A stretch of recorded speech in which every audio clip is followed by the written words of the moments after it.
Okay guys, try natin yung bagong China brand. Yung Gold. Try natin sa card.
Pick na natin hanggang fitting niya, maganda yung lockdown dito sa Hill Park.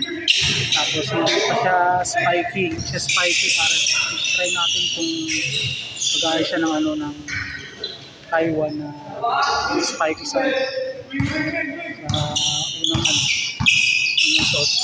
Kailangan pa siguro natin i-breaking kung may spike siyang lalabas kasi yung Taiwan ganun, tsaka lang spike yung na-break siya. Sige, update ko kayo ulit.